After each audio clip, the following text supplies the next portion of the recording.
Bonjour à tous, aujourd'hui on va jouer une nouvelle partie contre un 1764, c'est parti E4. Alors c'est du 8 plus 0, donc il n'y a pas de temps additionnel. Donc ici je joue une Scandinave que je n'ai jamais jouée. Je la joue un petit peu dans mon répertoire personnel. Euh, alors est-ce que je joue la variante portugaise avec cavalier F6? Je la connais pas trop, donc on va jouer simple, on va jouer dame prend D5, la Scandinave de base. Cavalier C3 est le meilleur coup, D4 est aussi un bon coup. Ici on va se développer tranquillement.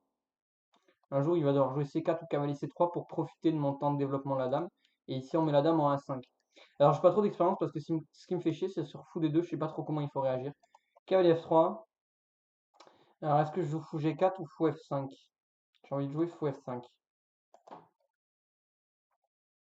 Fou G4, j'ai pas trop envie de jouer. J'ai pas trop envie qu'il joue H3 pour repousser mon fou.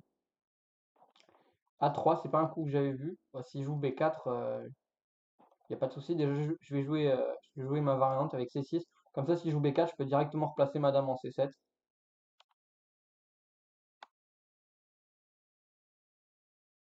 H3. Normalement, on met plutôt le cavalier en C6 pour presser ici sur D4. H3, j'ai envie de jouer E6. Le problème, c'est que E6, il y a cavalier H4. Euh,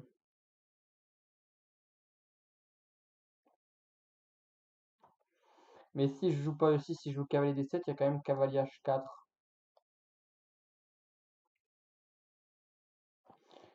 Bon, je vais jouer quand même E6 pour me développer tranquillement. Ici, ok, il joue fou D3. Bon, ben, là, il échange son bon fou contre mon mauvais fou. C'est quoi? Parce que moi, je voyais, j'ai un pion sur case blanche, donc c'est mon mauvais fou si je l'avais laissé ici. Lui, c'est son bon fou parce qu'il a le pion sur case noire, donc le pion contrôle les cases noires et le fou contrôle les cases blanches. Donc ça fait une complémentarité des rôles. C'est-à-dire que bah, au lieu qu'on ait deux pièces qui contrôlent les cases blanches, bah, il y en a une qui contrôle les cases noires et une qui contrôle les cases blanches. Donc c'est très utile. Alors ici, je peux jouer fou B4, un coup un peu tricky, il peut pas prendre parce que sinon je prends la tour. Mais après fou D2, il n'y a pas grand chose. Donc je vais jouer plutôt fou D6 pour placer mon fou en direction du petit roc. Petit roc, cavalier D7, je vais jouer grand roc et on va jouer. Vu qu'il a joué H3, c'est cool pour moi parce que je vais pouvoir lui balancer H5, G5 et G4 pour ouvrir son roc. Donc j'ai pas envie de jouer petit roc, je vais jouer grand roc. Du coup j'ai 30 secondes de moins. Donc il va falloir accélérer un petit peu le move. Je peux aussi jouer avec C5 et E5, des poussées centrales. Fou G5.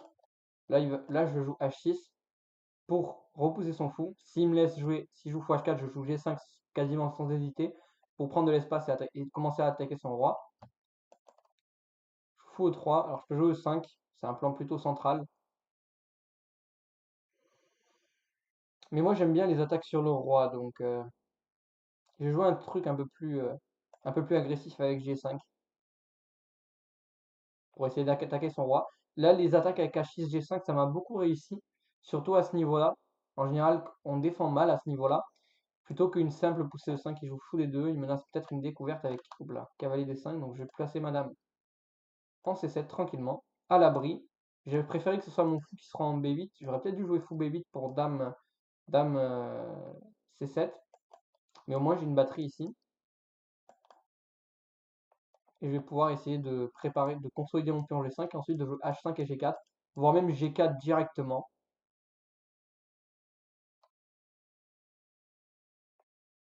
Et lui, son attaque, elle a toujours pas avancé. Ici, il va jouer B4, cavalier E4. Pourquoi pas.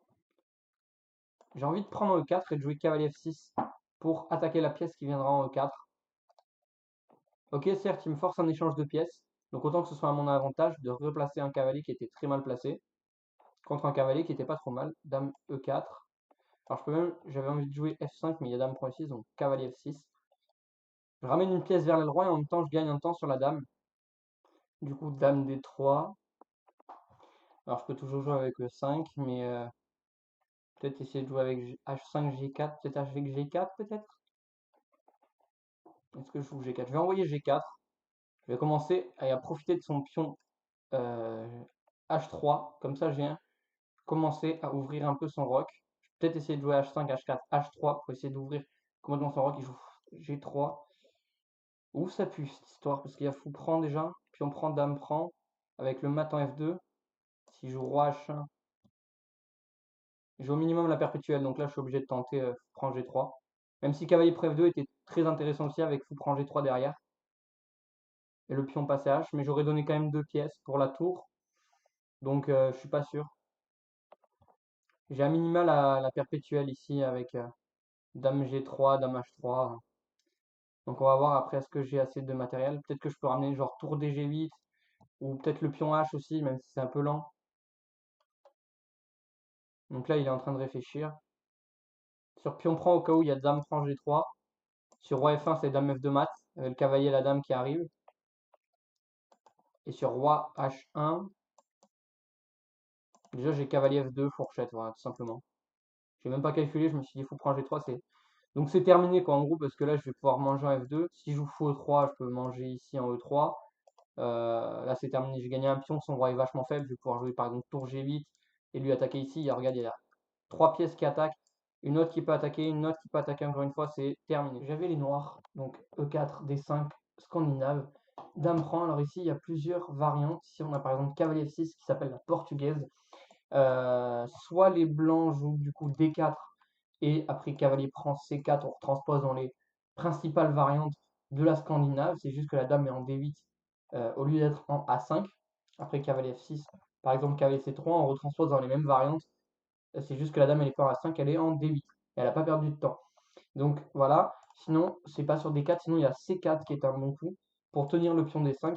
Et ici, deux coups principaux pour les noirs, E6 et C6.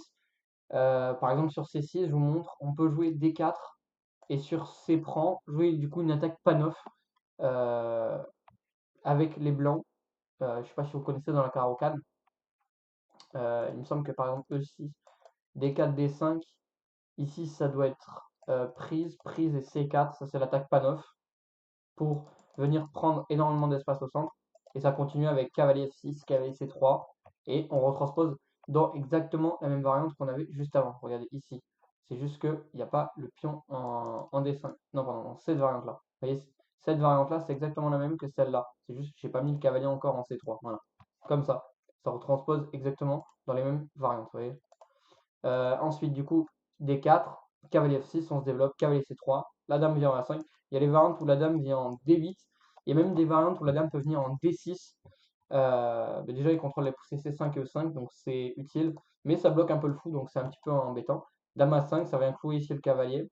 On peut avoir des idées un jour de cavalier D5, cavalier E4, même si ce n'est pas les objectifs principaux. Et après, on peut jouer avec C6, dame C7, ou sur un fou D2, on se développe avec cavalier C6, fou G4 souvent, grand roc, et on met la pression sur le pion D4. Et s'il y a une découverte avec cavalier, on joue dame B6 tranquillement, et il n'y a aucun souci. Cavalier F3, fou F5, on se développe, A3, bizarre, C6. Du coup, je me dis, en fait, quand la dame est prête d'être attaquée, ça c'est une règle dans la Scandinave, quand la dame est prête d'être attaquée, vous jouez C6, comme ça vous pourrez rapatrier votre dame en C7. Alors ici, le coup le plus ambitieux, je pense, aurait été fou F4, du coup, pour empêcher l'accès à la case C7. Mais bon, il n'a pas joué ça, il a joué H3. Du coup, je joue E6, je me développe. Fou D3, j'échange et je joue fou D6 justement pour empêcher qu'il vienne jouer fou F4. Et donc là, comme je vous l'ai dit, on a échangé les mauvais fous. Alors c'est relatif hein, parce que c'est un mauvais fou actif. C'est quoi la différence du coup entre un mauvais fou actif et un mauvais fou passif? Un mauvais fou passif, ça aurait été un fou en C-bit. Parce qu'un mauvais fou, en fait, c'est un fou qui est de la même couleur que ses pions. C'est-à-dire qu'ici, le fou en C8 ou en F5, il serait sur une case blanche. Donc, il serait plus ou moins gêné par les pions sur case noire. Simplement, ici, le fou en C8, vous voyez, il taperait sur son pion. Il n'aurait pas une grande activité. Tandis qu'ici, en F5, c'est un mauvais fou, toujours parce qu'il est sur la couleur de ses pions. Mais c'est un mauvais fou actif, vous voyez, parce qu'il a toute cette diagonale où il peut taper, par exemple, sur le pion C2. Avant, ici, par exemple, il tapait ici sur le pion C2, vous voyez. Et la dame était obligée de le défendre. Donc ça, c'est ce qu'on appelle un mauvais fou actif. Euh, voilà, un mauvais fou actif, que je ne me trompe pas de terme. Et si par exemple j'avais le E6, ce serait un mauvais fou passif, vous voyez. Parce qu'ici, il serait bloqué par mes pions. Donc maintenant que cette explication est faite, du coup, ici, après tous les coups, il échange son bon fou, pardon, contre mon mauvais fou parce que lui, il a son pion sur case noire et moi, j'ai mes pions sur case blanche. Souvent, quand votre adversaire a un pion sur case noire, vous avez le pion sur la couleur inversée. Donc là, il a sur case noire, là, j'ai sur case blanche et moi, j'ai sur case blanche, donc il a sur case noire. Donc ça permet de délimiter, c'est-à-dire que ça, c'est mon bon fou par rapport à mes pions parce que ça permet une certaine complémentarité, je l'avais déjà expliqué dans la vidéo. entre les pions qui contrôlent les cases blanches et les fous. Vous voyez, si ce pion il contrôle ici, et ce fou ici il contrôle toutes ces diagonales. Donc vous voyez, toutes ces trois cases-là sont contrôlées. Tandis que ce fou va contrôler la case de 5. Donc c'est mon mauvais fou. Bon, du coup, échange, c'est pour vous expliquer un peu les concepts théoriques. Même si c'est pas catastrophique pour les blancs, c'est juste que en théorie, c'est moins bon. Fou D6, petit roc, développement, cavalier D7. Je veux pas jouer petit roc et arriver dans une position avec E5 ou C5 qu'il faut jouer très rapidement. Je veux du fight sur le roc avec H6, G5 et lui envoyer G4 et défoncer son roi. Tour E1, grand roc. Alors, l'ordi, voilà, il préfère, vous voyez, petit roc. Mais en pratique, je préfère grand roc, même si c'est pas objectivement le meilleur. Je joue H6 et il joue fou E3. Alors, il disait cavalier E4, vous voyez, donc il fallait sacrifier ici le fou en G5 pour prendre le fou en D6. C'était mieux. Mais bon, je comprends que fou E3, ça a été le coup le plus logique à mon égard. Fou D2 était également, je pense, un coup possible pour renverser l'attaque sur la dame. Hop là, j'ai loupé ma flèche ici. Du coup, fou E3, j'envoie G5. Et là, du coup, ça devient égalité. Du coup, il joue fou D2. Mais du coup, il a perdu un temps par rapport à tout à l'heure. Je joue dame C7 pour éviter les problèmes. Cavalier E4, ça me permet d'échanger et de replacer une pièce donc avec un temps et en plus au contrôle de la case G4 pour lui envoyer la sauce. Dame G3, dame D3 et G4. Prise. Et bien sûr, ici, il a fait une erreur G3. Comme je vous ai dit, roc opposé, une règle. Souvent, l'attaque, elle va très très rapidement des deux côtés. C'est-à-dire que là, mon attaque, vous voyez, j'ai commencé à affaiblir son roc. Donc il faut très vite qu'il joue, par exemple, justement B4 pour venir essayer de jouer B5 et d'ouvrir la colonne B pour avoir du contre-jeu. B4, ça a l'air affaiblissant, mais en fait, c'est la seule source de contre-jeu potentiel. Le temps que moi, j'aille jouer H3, vous voyez, moi, en 3 temps, lui, il peut jouer B5, tour B1, et s'il prend, il y a peut-être la dame qui peut rentrer ensuite en A6. Voilà, donc il faut qu'il joue un contre-jeu. Donc euh, le matériel en fait n'est pas très important encore une fois en rock opposé. Par exemple, des fois il y a des parties où on sacrifie la qualité. Ce qui compte c'est les temps qu'on a pour placer nos pièces. Et vous voyez que moi j'ai quand même, il me suffit de, j'ai 2 pièces à l'attaque, 3, 4, 5 pièces à l'attaque. Bon pour l'instant j'en ai que 3 et un défenseur donc ça tire. Mais vous voyez lui il a 1, 2, un potentiel attaquant ici, même si on va dire 1, 2, 3, 4 attaquants contre 2 défenseurs. Donc son attaque elle peut être aussi assez lourde pour lui. Bon, du coup, il a joué G3 et à partir d'ici, il n'y a plus grand chose à analyser. Je vous prends. Donc, comme je vous l'ai dit, sur pion prend, bah, c'est la catastrophe parce qu'il y a ici. Roi F1, il y a mat directement. Et sur roi ici, il y a une fourchette royale. Et il y a même mat en fait, je n'avais même pas fait gaffe. Mais cavalier F2, ça faisait quand même mat.